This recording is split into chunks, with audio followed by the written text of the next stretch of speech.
Assalamualaikum warahmatullahi wabarakatuh. Alhamdulillahi rabbil alamin. Hamdan syakirin, hamdan na'imin, hamdan yuwafi ni'amahu wa yukafi'u majidah. Ya Rabbana lakal hamdu kama yanbaghi li jalali wajhika karimi adimi sultanik. Allahumma salli wa sallim ala Sayyidina Muhammadin wa ala alihi wa ashabi ajma'in. Amma ba'du, qala Allah Ta'ala fi kitabihil karim. A'udzu billahi minasy syaithanir rajim. Ya ayyuhalladzina amanu taqullaha haqqa tuqatih wa la tamutunna illa wa antum muslimun. Wa qala ya ayyuhan nasu taqu rabbakumul ladzi khalaqakum min nafsin wahidah wa khalaqa minha zawjaha wa bassa minhuma rijalan katsiran wa nisaa'a wattaqullaha alladzi tasaaluna bihi wal arham innallaha kana 'alaikum raqiba wa qala ya ayyuhalladzina amanu taqullaha wa qulu qawlan sadida yuslih lakum a'malakum wa yaghfir lakum dhunubakum wa may yuti'illaha wa rasulahu faqad faza fawzan 'azima. Allahumma arhamna bil Qur'an. Shadaqallahul adzim. Kaum muslimin dan muslimat yang dimuliakan Allah Subhanahu wa taala. Kembali kita dipertemukan oleh Allah Subhanahu wa taala dalam kajian Islam yang dilaksanakan oleh Rumah Belajar Ibu Tenggarong. Mudah-mudahan para ibu semuanya, emak-emak, kaum muslimin dan muslimat senantiasa diberkahi dan dirahmati Allah Subhanahu wa taala. Dijadikan rumah tangganya sakinah, mawaddah warahmah, dikaruniai anak-anak yang soleh dan soleha yang akan bermanfaat bagi agama, bangsa dan negara. Salawat dan salam kita sampaikan kepada Nabi kita, Nabi Muhammad sallallahu alaihi wasallam, keluarga, sahabat dan kita semua pengikutnya hingga akhir zaman. Alhamdulillah, senang sekali saya dapat menyapa kaum muslimin dan muslimat sekalian, terutama komunitas Rumah Belajar Ibu Tenggarong. Ada nikmat Allah yang kita kadang-kadang melupakannya, yaitu diutusnya Nabi Muhammad SAW ke dunia ini. Wa ma arsalnaka illa rahmatan lil alamin. Dan tidaklah aku utus engkau Muhammad kecuali untuk menjadi rahmat bagi semesta alam. Maka berbahagialah kita lahir ke dunia menjadi pengikutnya Nabi Muhammad SAW. Yang kata Nabi, man ahya sunnati faqad ahabbani wa man ahabbani kana ma'i fil jannah. Barang siapa menghidupkan sunnahku, berarti dia mencintai aku. Dan barang siapa mencintai aku, dia akan bersamaku di dalam surga. Salah satu ibadah yang merupakan sunnah dari Rasulullah SAW adalah Nabi mencontohkan pada kita untuk banyak-banyak memberikan zakat, infak, dan sedekah. Nah, tema kita hari ini yaitu keutamaan sedekah. Pemirsa yang dimuliakan Allah Subhanahu wa taala, Allah berfirman dalam Al-Qur'an surah Al-Baqarah ayat 261, A'udzubillahi minasyaitonir rajim. Masalul ladzina yunfikuna amwalahum fi sabilillahi kamasali habbah ambatat sab'a sanabil fi kulli sumbulatin mi'atu habbah wallahu yudha'ifu liman yasha' wallahu wasi'un alim. Perumpamaan orang yang menginfakkan hartanya di jalan Allah adalah bagaikan sebuah pohon. Yang pohon itu bercabang 7. Setiap cabangnya berbuah 100. Jadi kalau kita berinfak itu minimal Allah balas dengan 700 kali lipat. Allah tidak langsung menyebut 700, tetapi dengan kata-kata yang indah. Memang Al-Quran itu bahasanya luar biasa. Bahasa yang sangat indah. Sastranya sangat tinggi. Nggak dapat ditandingi dengan ahli sastra manapun. Allah umpamakan orang yang menginfakkan hartanya di jalan Allah itu seperti sebuah pohon yang bercabang 7 dan setiap cabang buahnya 100. Jadi 700. 7 kali 100, 700. Minimal itu. Makanya di lanjutan ayat itu Allah katakan wallahu yudha'ifu liman yasha, dan Allah akan melipat gandakan pahalanya bagi siapa yang dikehendakinya. Wallahu wasi'un alim, dan Allah itu maha luas karunia-Nya dan maha mengetahui. Pemirsa yang dirahmati Allah Subhanahu wa taala, Rasulullah mencontohkan sendiri bagaimana kemurah hatian beliau. Apalagi di bulan Ramadan, Masya Allah. Sedekah beliau itu seperti angin yang mengalir. Seperti angin yang mengalir deras. Jadi kalau ada orang di dunia ini dermawan, rajin sedekah, tidak ada yang dapat mengalahkan sedekahnya Rasulullah SAW. Beliau rela berlapar-lapar, tetapi sedekahnya banyak. Waktu beliau meninggal, bahkan baju besinya masih digadekan sama orang Yahudi. 7 hari menjelang wafatnya beliau tuh panggil putrinya, Siti Fatimah radhiyallahu anha. Wahai putriku, itu bapak punya simpanan. Tolong nak segera sedekahkan kepada fakir miskin dan orang yang membutuhkan. Fatimah ini mikir, bapaknya sakit parah, sudah ada tanda-tanda kematian, takut suatu saat bapaknya meninggal. Ditahan-tahanlah uang tadi itu. Sehingga beberapa hari berikutnya dipanggil Fatimah, wahai putriku, sudahkah uang bapak disedekahkan pada fakir miskin? Belum, Mbah. Sekarang juga sedekahkan, jangan ditunda-tunda. Masya Allah, dalam kondisi yang sulit, kondisi kekurangan, beliau bersedekah. Quran surah Al-Munafiqun ayat 10. A'udzubillahi minasyaitonirrajim. Wa anfiqu mimma razaqnakum min qabli ayyatiya ahadakumul mautu fayaqula rabbi laula akhartani ila ajalin qarib fa as-saddaqo wa akum minas solihin. Dan infakkanlah sebagian hartamu yang diberikan oleh Allah sebelum datang kematian menjemput kamu. Dan ketika kematian itu menjemput kamu, baru kamu mengatakan, Rabbi laula akhartani ila ajalin qarib fa as-saddaqa wa akum minal muslimin wa akum minas solihin. Ya Allah, tolong tunda kematianku sebentar saja. Aku akan bersedekah sehingga aku termasuk orang-orang yang soleh. Penafsiran pertama, bahwa ayat ini ketika orang itu mau meninggal dunia, dia merasa menyesal. Yang kedua, orang ini setelah meninggal di akhirat, dia minta dihidupkan kembali sebentar saja. Supaya dia bersedekah. Coba kalimat menarik. Fa'asaddaqo wa akum minas solihin. Aku ingin bersedekah supaya aku termasuk orang-orang yang soleh, orang yang baik.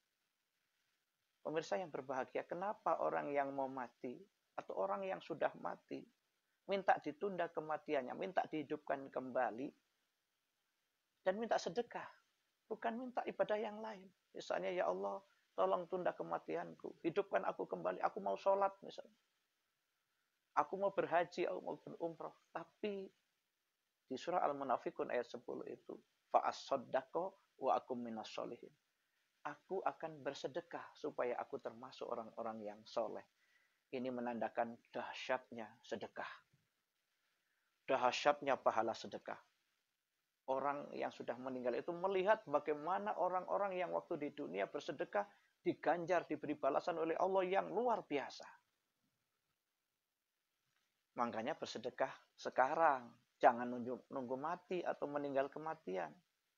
Apalagi pemirsa sekalian di saat-saat seperti sekarang ini, di mana bangsa kita diuji oleh Allah dengan wabah COVID-19 atau virus corona, dan juga melanda berbagai negara di dunia. Maka di saat seperti sekarang ini banyak saudara-saudara kita yang kehilangan pekerjaan, banyak saudara-saudara kita yang kekurangan. Maka saatnya saya ketuk hati saudara untuk berzakat, infak, sedekah yang berlebih, yang mampu bantu saudaranya. Sampai Nabi mengatakan, wallahu la yu'min, wallahu la yu'min. Diulang 3 kali, wallahu la yu'min. Demi Allah, sungguh bukan orang yang beriman. Siapa ya Rasulullah? Yaitu orang yang di malam hari dia tidur dalam keadaan kenyang, sementara tetangganya, orang di sekitarnya tidak dapat tidur karena kelaparan. Dan dia tahu. Pemirsa yang berbahagia, banyak orang sekarang tidak mau tahu. Tidak peduli dengan tetangganya, dengan saudaranya. Maka pastikanlah orang-orang di sekitar kita, tetangga dekat kita, tetangga jauh kita, kerabat kita, keluarga kita, kalau mereka kekurangan, segera bantu kalau punya kelebihan. Jangan tunggu dia teriak, jangan tunggu dia meminta. Kita bersilaturahim, tanya apakah perlu bantuan, pakai WA, pakai SMS. Ngomong saja kalau ada kekurangan sehingga kita berusaha membantu. Minimal menyelamatkan diri saudara kita dan anak-anaknya. Banyak yang berdampak. Saya membaca postingan macam-macam. Ada yang orang yang kerja harian, yang biasa usaha kantin tutup, biasa kerja di dapur umum tutup, tidak lagi. Biasa usaha restoran tutup, hotel-hotel tutup. Bahkan maaf juga jangan lupa guru-guru ngaji. Sudah berapa bulan tidak mengajar lagi. Dan ini tolong pengurus masjid, pengurus musola, perhatikan itu. Jangan konsentrasi kita pada orang-orang yang lain. Bagus saja kita bantu, tapi jangan lupakan yang satu ini. Kadang-kadang guru ngaji itu menyembunyikan kekurangannya. Dia walaupun kelaparan, dia tidak nampakkan diri. Sampai ada ceritanya yang menggadaikan alat-alat rumah tangganya. Bahkan menjual alat-alat dapur untuk menutupi hidupnya, untuk memberi makan anak-anaknya. Rasulullah mencontohkan, pemirsa sekalian, ketika kita membaca surah Ad-Duha ya, di akhir-akhir itu kan luar biasa itu. Fa'ammal yatima fala taqhar wa ammas sa'ila fala tanhar wa amma bi ni'mati rabbika fahaddis. Hampir semua orang Islam hafal ayat ini. Surah Ad-Duha ayat 9 sampai 11. Fa'ammal yatima fala taqhar. Adapun terhadap anak yatim, jangan kamu menghardiknya, menolaknya, menyia-nyiakannya, menyakitinya. Wa ammasaila fala tanhar. Dan terhadap orang yang meminta-minta, jangan kamu menyakitinya. Jangan kamu mengecewakannya. Jangan kamu membuat dia sedih karena kamu tidak mau memberinya. Wa amma bi ni'mati rabbika fahaddis. Dan adapun terhadap nikmat yang Allah berikan kepadamu, hendaklah kamu mensyukurinya. Bersyukur artinya berterima kasih. Ingat, terima kasih ada 2 kata. Terima kasih. Jadi setiap kita mendapat nikmat Allah, kita terima, itu bukan 100% milik kita. Ada hak-hak fakir miskin. Kalau zakat 2,5%. Kalau infak tidak terhingga, silahkan. Anda mau menginfakkan separuh dari gaji Anda, dari harta Anda, silahkan, tidak terbatas. Kalau zakat dibatasi 2,5% bagi yang mampu, yang sudah mencapai nisab, dan peruntukannya jelas di surah At-Taubah ayat 60 itu. Sesungguhnya zakat itu untuk fakir miskin, mu'alaf, seterusnya ada 8 golongan. Tapi kalau infak, itu pemberian yang tidak terbatas kepada siapapun. Ingat, yang punya orang tuanya dalam kondisi susah, sisihkan harta kita untuk membantu orang tua, saudara kandung, kerabat dekat, tetangga dekat. Itu kan walil walidaini wal akrobina wal masakina wabnis sabil.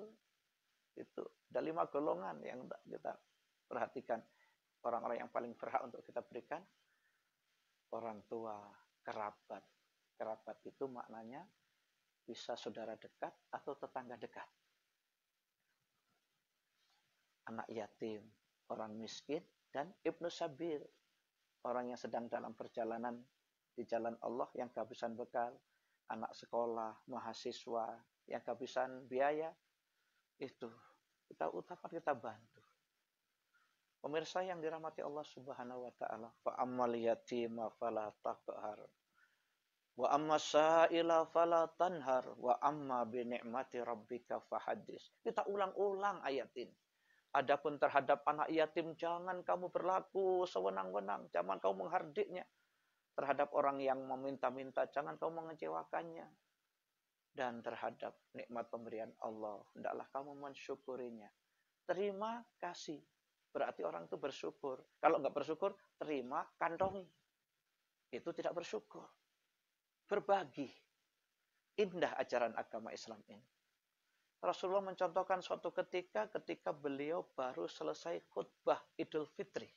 Dalam hadis yang cukup panjang diceritakan, pada Nabi baru saja, Nabi kita Nabi Muhammad SAW baru saja turun dari mimbar menjadi khatib sholat Idul Fitri. Beliau jumpai anak kecil yang kira-kira umurnya 6 tahun. Sedang menangis di depan pintu masjid. Pakaiannya kotor, wajahnya juga tidak terurus. Nampak anak ini lusuh. Maka didekati oleh Rasulullah. Wahai anak, kenapa di hari yang berbahagia seperti ini, di hari fitri ini, kamu menangis? Pakaianmu seperti ini. Wajahmu seperti nampak murung, bersedih. Bukankah teman-temanmu yang lain pada bergembira? Mereka pakaiannya baru, menyambut kedatangan orang tuanya, cium tangannya. Semakin deras nangis anak kecil ini, pemirsa. Semakin kuat nangisnya. Nabi semakin penasaran, dipeluknya anak itu. Coba katakan kepadaku. Ambil diusap-usap. Maka anak kecil ini mengatakan, bagaimana aku tidak bersedih? Bagaimana aku tidak menangis? Aku melihat teman-temanku di hari fitri ini berbahagia. Dia sambut kedua orang tuanya. Dia cium tangannya. Di rumahnya tersedia makanan yang enak-enak. Pakaiannya bagus-bagus. Sedangkan aku, siapa yang membelikan aku pakaian? Siapa yang berikan aku makan dan minum? Siapa yang kucium tangannya? Aku tidak pernah melihat wajah kedua orang tuaku. Masya Allah. Ingat Nabi kita pada nasib dirinya. Bahwa Nabi dulu juga yatim. Lahir ke dunia. Tidak pernah melihat wajah ayahnya. Karena ayah beliau meninggal ketika dia masih dalam kandungan. Abdullah bin Abi Muthalib. Ayah Rasulullah itu meninggal ketika beliau masih dalam kandungan. 6 tahun setelah itu ibunya juga meninggal. Siti Aminah. Masya Allah. Nabi teringat masa kecilnya yang juga yatim. Tidak pernah melihat wajah ayahnya. Dan samar-samar ingat wajah ibunya. Maka dipeluknya anak itu. Coba kata-kata Nabi. Coba perhatikan seorang Rasul teladan. Wahai anak, mulai hari ini, jadikan aku Muhammad sebagai pengganti bapakmu. Jadikan Siti Aisyah sebagai pengganti ibumu. Jadikan Hasan dan Husain sebagai saudaramu. Jadikan Fatimah binti Muhammad sebagai saudaramu. Maka dibawa pulang anak ini. Anak ini berhenti menangisnya. Langsung berhenti menangisnya. Ada secercah harapan. Dibawa pulang. Nabi sendiri yang memandikan anak ini. Digantinya diberikan pakaian baru. Diberi makan dan minum. Dan diperlakukan seperti anaknya sendiri. Bermain dengan anak dan cucunya Fatimah, Hasan dan Husain. Maka ketika dia bermain, beberapa hari berikutnya ditanya Rasulullah, bagaimana nak perasaanmu sekarang? Alhamdulillah, aku sudah senang karena sudah ada pengganti bapakku. Sudah ada yang berikan aku baju baru. Sudah ada yang berikan aku makan dan minum. Dan aku punya teman bermain, yaitu Hasan dan Husain. Pemirsa yang berbahagia, mari kita contoh. Bukankah Rasulullah itu teladan yang baik? Laqad kana lakum fi Rasulillahi uswatun hasanah. Sungguh telah ada pada diri Rasulullah itu contoh teladan yang baik. Bagi Anda yang berlebih, jadilah orang dermawan. Bantu orang-orang sekitar kita. Jangan jadi orang yang cuek, nggak mau tahu. Ingat, harta Anda dimintai pertanggungjawaban. Summa latus'alunna yauma idin anin naim. Kemudian kamu nanti akan dimintai pertanggungjawaban. Akan ditanya tentang nikmat yang waktu dunia kamu dapatkan. Surah At-Takasur. Akhir dari surah At-Takasur. Summa latus'alunna yauma idin anin naim. Kemudian kamu nanti akan ditanya tentang nikmat yang waktu di dunia kamu dapatkan. Semoga kita nanti mampu mempertanggungjawabkan nikmat Allah yang berikan pada kita, yaitu antara lain dengan mengeluarkan zakat, infak, sedekah. Zakat sifatnya wajib, kalau infak dan sedekah sunnah. Indah sekali. Karena ibadah sunnah, Allah balas sampai 700 kali, pemirsa. Nggak ada orang miskin karena sedekah. Nggak ada orang miskin karena berzakat, berinfak. Tapi hartanya subur. An-namu menyampai kesuburan. Bertambah-tambah, berlipat ganda. Rasakan bagi Anda yang sudah terbiasa berinfak. Jangan sampai, maaf, saya ini pernah di sebuah instansi menjadi pengurus lembaga amil zakat. Di sebuah instansi, ya, jadi pengurus UPZ, unit pengumpul zakat. Masya Allah, saya buka lagi pemirsa. Saya sering sampaikan dalam ceramah-ceramah saya sebelumnya. Tapi ini pengalaman yang mudah-mudahan menjadi ibroh pelajaran buat kita. Waktu itu saya tanyakan, Bapak Ibu kan pegawai negeri. Dalam agama Islam, pegawai negeri itu yang gajinya 3.600.000 ke atas, itu sudah wajib zakat. Yang namanya zakat profesi sekarang. Memang zaman Rasulullah tidak ada zakat profesi. Ini dikiaskan dengan petani yang bekerja siang malam banting tulang, kepanasan kehujanan, dia kalau panen itu zakatnya 5% kalau memakai sistem pengairan. Kalau sistem tanda hujan itu 10%. Petani saja yang banting tulang, kehujanan, kepanasan siang malam, kalau panen itu zakatnya 5%, bahkan sampai 10%. Masa pegawai negeri, dokter spesialis, pengacara, dosen, guru, yang kerjanya hanya begitu-gitu saja, di dalam ruang ber-AC, pakai kipas angin, enak, menerima gaji, tidak kena zakat, Masya Allah. Maka ahli fikih kita, ahli hukum Islam itu, ya Haji Ali Yafi yang bukunya saya jadikan rujukan juga, itu mengatakan zakat profesi itu wajib. Ada dokter spesialis yang sekali praktek satu malam 10 juta. Itu kalau perlu jangan 2,5%, 10%. Minimal 2,5% itu. Pemirsa, kembali pada cerita saya tadi. Ketika saya sampaikan bahwa pegawai negeri yang gajinya di atas 3.600.000 itu sudah kena zakat. Karena nisabnya itu 85 gram emas. 85 gram emas itu harganya 500.000 misalnya kan 42,5 juta.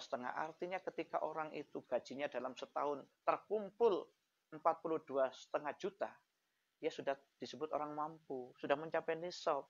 Keluarkan zakatnya 2,5%. Tapi apa jawabannya? Dari beberapa pegawai, maaf, termasuk di instansi lain ya.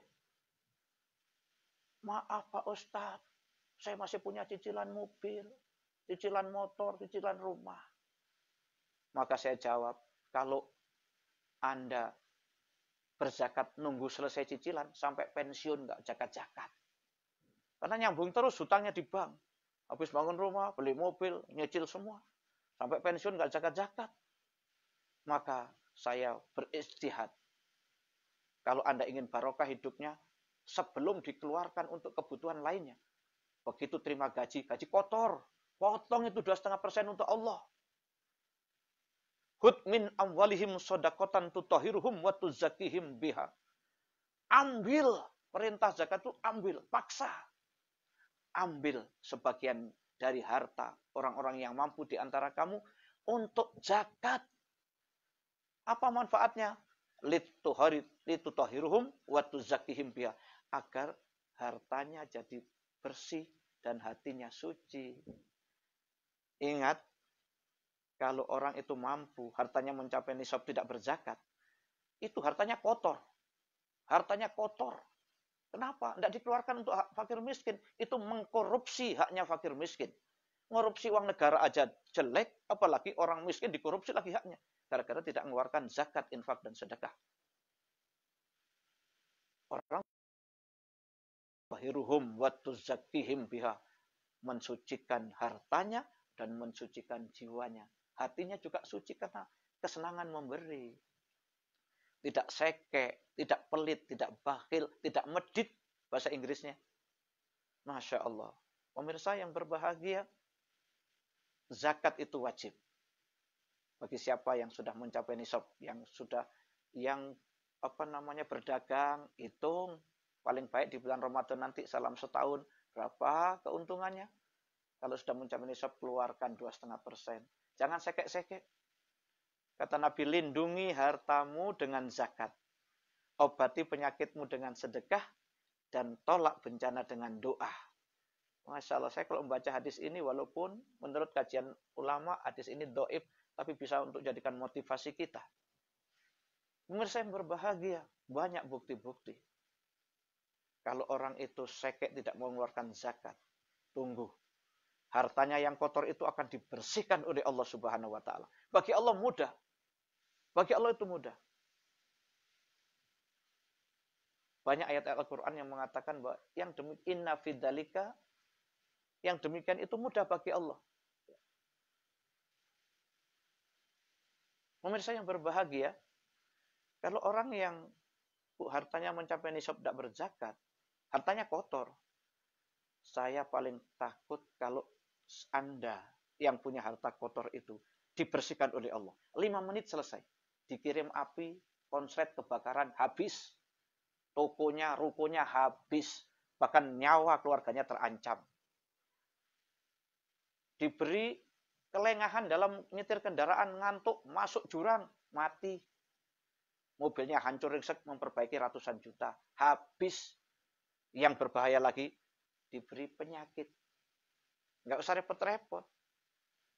Di hidungnya dikirim COVID-19. Masuk rumah sakit. Atau di ginjalnya dikasih batu. Sedikit aja. Ginjal-ginjal itu sakitnya. Bagi Allah mudah. Inna fidzalika 'alallahi yasir. Yang demikian itu bagi Allah mudah. Makanya saya selalu mengingatkan, Anda yang punya kelebihan rezeki, keluarkanlah zakat, infak, dan sedekah. Ada lembaga penyalur zakat di Tenggarong ini, Badan Amil Zakat, Bas Kutai Kartanegara. Ada LAS, Lembaga Amil Zakat, DPU, Dana Peduli Umat. Silahkan sesuai dengan kerelaan Anda kemana. Atau disalurkan secara langsung kepada keluarganya, silahkan. Tetapi yang paling abdol menurut syariat Islam itu adalah melalui Badan Amil. Di surah At-Taubah ayat 60. Innama shadaqatu lil fuqara'i wal masakin wal amilina 'alaiha wa firiqab wa ibnis sabil dan seterusnya. Sesungguhnya zakat itu adalah untuk fakir, miskin, badan amil, itu budak, gharim, itu ya, orang yang berhutang, kemudian ibnu sabil, fisabilillah. 8 golongan orang-orang yang berhak menerima zakat. Itu yang paling bagus adalah disalurkan melalui lembaga yang resmi, lembaga yang sah. Karena dia bisa mengumpulkan, bisa mengumpulkan zakat dari berbagai umat Islam, jumlahnya besar, dan didistribusikan pada orang-orang yang berhak menerimanya. Kemudian ada lagi namanya infak dan sedekah. Kalau infak itu pemberian yang tidak ternilai jumlahnya. Kalau sedekah itu lebih luas. Karena kalau sedekah itu bisa berupa tenaga, bisa berupa pikiran, bisa berupa harta, bisa berupa makanan. Bahkan senyum pun sedekah. Begitu. Jadi luas sekali kalau sedekah. Makanya pemirsa yang berbahagia, sebentar lagi kita memasuki bulan Ramadan, kesempatan di situ Allah lipat gandakan. Kalau di bulan-bulan biasa, tadi kan infak dilipat gandakan 700, Ramadan dikalikan 10 lagi. Wal hasanatu bi asri amsalihha. Semua kebaikan di bulan Ramadan itu dilipat gandakan sampai 10 kali lipat.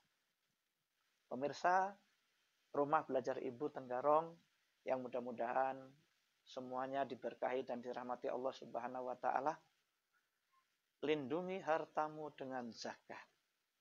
Jadi kalau kita berzakat itu hartanya terlindungi. Ada sebuah cerita menarik dari teman saya, seorang pengurus lembaga amil zakat. Tidak saya sebutkan namanya. Cerita nyata terjadi di Tenggarong beberapa tahun yang lalu. Suatu ketika beliau ditelepon oleh seseorang. Bapak, silakan datang ke rumah saya. Begitu datang, tolong hitungkan zakat saya. Beliau ini adalah pengusaha, kata teman saya itu cerita, beliau adalah pengusaha toko bangunan. Dihitunglah oleh teman saya ini, hartanya dalam setahun sekian, keuntungannya, zakatnya sekian. Kata beliau, puluhan juta pokoknya, di atas 10 juta. Bahkan mendekati 30-an. Itu zakatnya itu, berarti banyak keuntungannya. Laris. Dikeluarkan zakatnya. Menariknya, beberapa bulan setelah Ramadan itu, Masya Allah, pemilik rumah ini sampai menangis. Kenapa? Di samping kiri kanan pemilik toko bangunan ini, kebakaran hebat di Tenggarong. Kebakaran hebat, banyak. Coba dahsyatnya, api itu melewati usaha dia. Api itu kiri kanannya kena, belakangnya kena, tapi dia ini nggak kena. Betul-betul. Lindungi zakatmu, lindungi hartamu dengan zakat. Ini hadisnya. Langsung diteleponnya teman saya. Pak, betul apa yang sampai katakan dulu. Bahwa berzakat itu melindungi harta saya. Allah hari ini buktikan. Allah lindungi harta saya. Coba pemirsa. Banyak bukti-bukti yang nyata. Dawu mardokum bisodako, obati orang yang sakit di antara kamu dengan sedekah. Banyak contohnya. Saya beri contoh yang nyata saja. Ada seseorang, saya tidak mau menyebutkan namanya. Tahun 2015 divonis cuci darah. Ini cerita nyata, saya tidak mengada-ada. Orang ini sakit batu ginjal, ginjalnya sebelah kanan hampir tidak berfungsi, tinggal 5% fungsinya. Bengkak karena tertutup oleh batu ginjal. Semua dokter, semua rumah sakit, 3 rumah sakit di Tenggarong ini, sama Samarinda, memutuskan harus cuci darah. Tapi Allah berikan keajaiban. Sang pasien ini katakan sama istrinya, apa yang kita punya di rumah sedekahkan. Istrinya nuruti dan disedekahkan semua. Walaupun memang hartanya tidak banyak, disedekahkan. Yang penting niatnya ikhlas karena Allah. Sedekah, tapi tidak seperti biasanya. Lebih banyak dari yang biasa. Apa yang terjadi? 7 hari. Sudah tidak dapat kencing, tidak tertutup, bengkak. Kakinya, badannya sudah bengkak. Maka setelah peristiwa itu, istrinya menyedekahkan semua harta. Sebagian dari hartanya yang dia miliki dengan ikhlas karena Allah. Allah berikan pertolongan. Tiba-tiba ada seorang kerabatnya yang tergetar hatinya. Dia buka internet, diberitahu orang lain bahwa daun seledri, daun sop itu bisa cuci darah alami. Maka dia buatlah di blender daun sop itu, direbus air panas, kira-kira 1 botol aqua kecil, diantar pada temannya ini. Habis isak diminum. Coba jam 2 malam. Orang ini diberikan kejutan yang luar biasa. Batu-batu kristal yang ada di tubuhnya keluar melalui saluran air kencing. Banyak sekali keluarnya. Padahal sudah 1 minggu tidak dapat kencing. Dawu mardokum bisodakoh. Obati penyakitmu dengan sedekah. Saya dapat cerita lagi yang lain. Ada seorang yang masih ceritakan tentang dahsyatnya sedekah. Makanya rugilah kalau Anda nggak mau sedekah itu. Banyak contohnya di YouTube itu, buka aja. Ini seseorang, orang perempuan. Perempuan ini, wanita ini orang dari Jawa Barat. Dia sebagai TKW, tenaga kerja wanita di Timur Tengah. Majikannya adalah seorang kaya raya pengusaha minyak di Timur Tengah. Majikannya itu, yang perempuannya, yang laki-laki pengusaha minyak, yang perempuan ibu rumah tangga, tapi dalam kondisi sakit. Sakitnya itu komplikasi, jantung, diabetes, dan tekanan darah tinggi. 3. Setiap bulan dia pasti check up, dan selalu konsumsi obat-obatan dari dokter spesialis di sana. Nah, suatu ketika dia punya pembantu dari Indonesia ini, pembantunya ini sangat baik, rajin. Dia gonta-ganti pembantunya. Sudah banyak membantu dia. Tapi yang satu ini luar biasa. Rajin, soleha, taat beragama, waktu sholat. Semua pekerjaan beres, memasak, menyetrika, mencuci pakaian. Semua beres, rumahnya bersih, dipel. Tidak seperti yang lainnya. Tapi satu kelemahannya. Pembantu dari Indonesia ini setiap masuk WC itu lama. Hampir 1 jam. Ini kan tidak biasa ini. Sebulan, 2 bulan dibiarkan aja oleh ibu majikannya ini. Tapi bulan ketiga dia penasaran, dipanggil lah sang pembantu ini. Sini, saya ingin tanya ayah, mohon maaf ya ibu tanya, jangan tersinggung. Sekali lagi mohon maaf, apa bu? Saya senang punya pembantu seperti kamu. Nggak pernah saya punya pembantu sebaik kamu. Ganti-ganti pembantu saya, tapi nggak seperti kamu. Rajin, semua kerjaan selesai, nyetrika, cuci pakaian, ngepel rumah, memasak, semuanya beres. Saya senang sekali, tapi maaf ya, sekali lagi. Saya tanya, apa bu? Kenapa kalau kamu masuk WC kok lama betul? Masya Allah, pemirsa, nangis itu pembantu itu. Ditanya, pertanyaan sederhana, nangis dia, terseduh-seduh. Akhirnya ibu majikan minta maaf ya kalau saya menyinggung kamu. Saya bukan berarti bermaksud menyinggung kamu. Coba ceritakan apa adanya. Sambil diusap air matanya, pembantu ini cerita, maaf bu, 3 bulan lalu waktu ibu panggil saya dapat panggilan untuk kerja di tempat ibu ini. Saya baru melahirkan 12 hari. Pemirsa, baru melahirkan 12 hari, anaknya ditinggal, dia kerja sebagai TKW di Timur Tengah. Menangis majikannya itu. Loh, siapa yang jaga anakmu, yang ngurusi anakmu? Suami saya. Anakmu berapa? 3. Ini anak yang ketiga. Siapa yang berikan susu anakmu? Suami saya. Siapa yang ngurusi anakmu? Suami saya. Masya Allah. Nangis majikannya. Langsung malam hari berunding dengan suaminya. Besok paginya dipanggil pembantunya. Sini nak, sini dik. Ini tiket. Kamu pulang dulu ke Indonesia. Urusi anakmu sampai selesai penyusuan. Nanti kalau sudah selesai menyapihnya 2 tahun, kamu telepon ibu. Kamu akan saya belikan tiket kembali ke sini. Dan gajimu selama 2 tahun, saya berikan semua. Coba pemirsa. Dahsyat ini. Infaknya itu nggak tanggung-tanggung. Infak yang kejutan. Gajimu selama 2 tahun, ku bayar semua. Minimal orang sana kan TKW 5 juta misalnya. 5 juta kali 2 tahun, 120 juta. Kecil aja bagi orang Arab itu. Pengusaha minyak.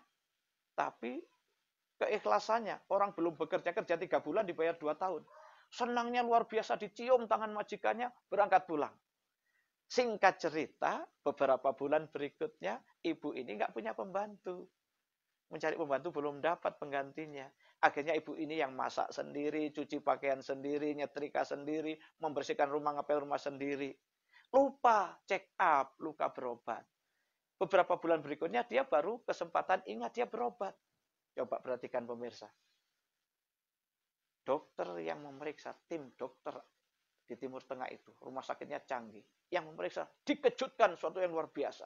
Sampai ditanya, bu, Ibu lama nggak datang ke sini, apa yang ibu lakukan? Sehingga gula darah ibu normal, tekanan darah ibu normal, jantung ibu juga sembuh. Nggak bengkak lagi jantungnya. Biasa aja Pak, saya bekerja di rumah. Coba ibu ingat-ingat, apa yang ibu lakukan? Oh iya, satu ini diceritakan bahwa dia pembantunya yang baru melahirkan dipulangkan ke Indonesia, dan gajinya 2 tahun langsung dibayar. Dokternya langsung kaget. Dokter Arab yang muslim yang taat itu mengatakan, ini hadis Bu. Dawu mardokum bisodako. Obati penyakit kamu dengan sedekah. Nyata. Allah sembuhkan. Banyak cerita yang lain. Kalau saya teruskan mungkin habis waktunya. Dahsyatnya sedekah. Maka saya mengetuk hati saudara. Jangan jadi orang sekek. Di Al-Quran itu kan sampai ditegur orang yang berdusta agamanya. Ara'aital ladzi yukadzibu biddin fadalikal ladzi yad'ul yatim wa la yahuddu ala ta'amil miskin. Hafal semua ayat ini, surah Al-Ma'un ayat 1 sampai 3. Tahukah kamu orang yang mendustakan agama, mengaku beragama Islam tapi bohong? Ara'aital ladzi yukadzibu biddin. Tahukah kamu orang yang mendustakan agama, mengaku beragama Islam tapi bohong? Fadalikal ladzi yad'ul yatim, yaitu orang-orang yang menolak anak yatim, menghardik anak yatim. Menolak itu, yad'ul itu bahasa Jawanya dijongkrokno ini ya. Ditolak. Ada orang anak yatim mendekat itu ditolak, takut minta hartanya. Menghardik anak yatim. Wala yahuddu ala ta'amil miskin, dan tidak mau memberi makan orang miskin. Makanya ditelan sendiri, sekek. Itu disebut dalam agama, dalam Al-Quran sampai disebut orang yang mendustakan agama. Jangan sampai kita hidup sekali disebut oleh Allah orang yang mendustakan agama gara-gara tidak mau memberi makan anak yatim, tidak peduli terhadap orang miskin. Saya kira kalau di daerah kita ini semua orang yang berpunya, berlebih, mau menyisihkan hartanya, dikumpulkan oleh Pak RT-nya. Pak RT mendata, sederhana aja. Setiap RT lah, kita pasti punya RT kan. Pak RT mendata, ini yang kaya, ini yang miskin. Yang kaya didata. Dan mau menyerahkan sebagian hartanya untuk diberikan pada yang miskin. Di saat seperti ini, penting. Lakukan ini. Ini pesan saya, siapa saja yang mendengar, lakukan. Pengurus masjid, Pak RT, tolong kita beraction. Kesempatan, berinfak dan bersedekah. Allah akan lipat gandakan. Allah akan beri balasan yang berlipat ganda. Kumpulkan itu data itu Pak RT. Itu kerjaan RT itu. Data. Umumkan di grup-grup WA, di RT, di masjid. Kita menghadapi krisis ekonomi seperti ini. Awalnya dari krisis COVID-19, tapi merembet ke ekonomi. Banyak orang yang kekuasaan, karena yang nggak bisa makan. Bertindak, itu bertindak. Nggak boleh diam aja. Kayak anjing ompong nggak bertindak. Punya gigi, bertindak. RT, kepala desa, lurah, camat, bupati ini, dengarkan nih tausiah saya. Bertindak kita sebelum banyak kejahatan. Saya khawatir di masa seperti ini, di mana pengangguran merajalela, banyak orang susah.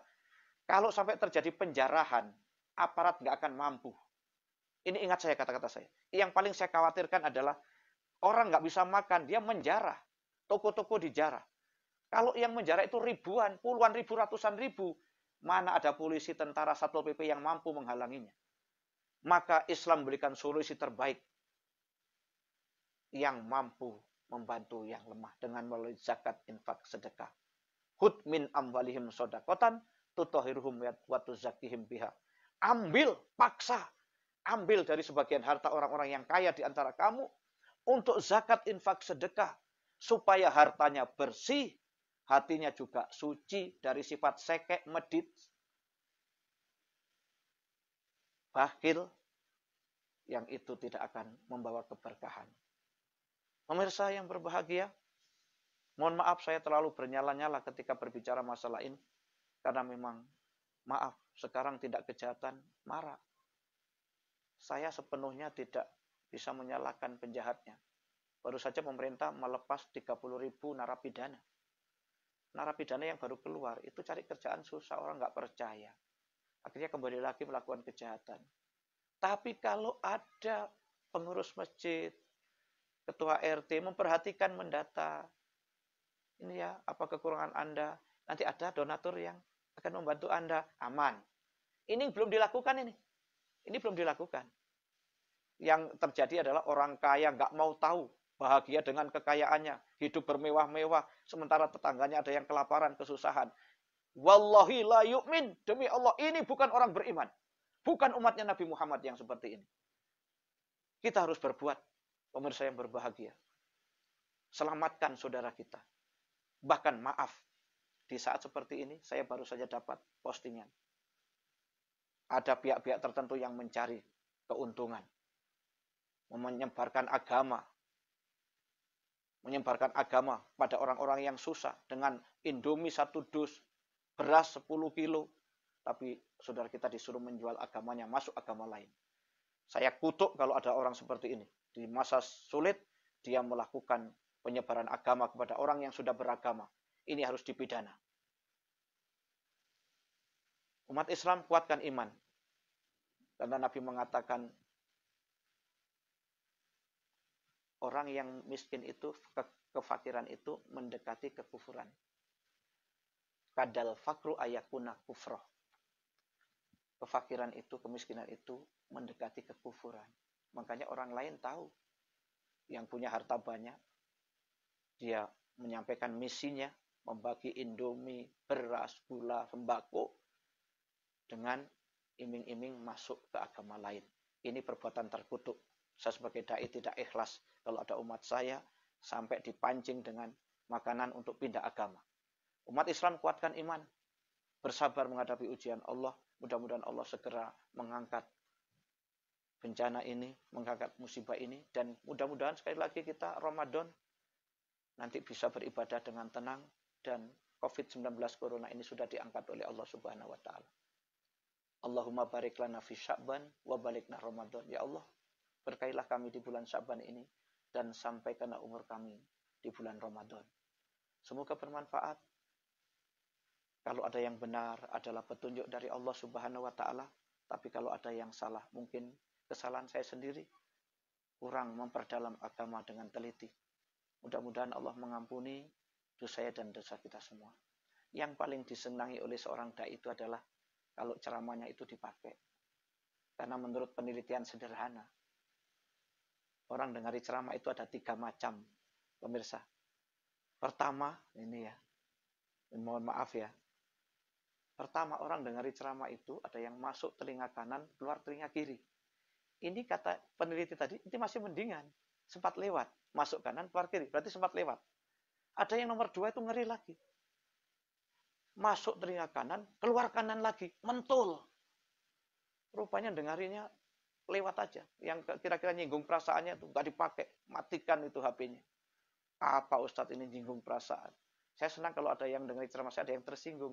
Berarti itu menyentuh hatinya. Ya mudah-mudahan ceramah saya ini, jamaah saya yang dengari ceramah saya ini, mudah-mudahan masuk kategori yang ketiga. Yaitu dengari ceramah, masuk telinga kanan, stop di tengah-tengah, tidak keluar lagi, dan diamalkan dalam kehidupan sehari-hari. Semoga bermanfaat. Billahi taufiq wal hidayah, wa biridho wal inayah. Assalamualaikum warahmatullahi wabarakatuh.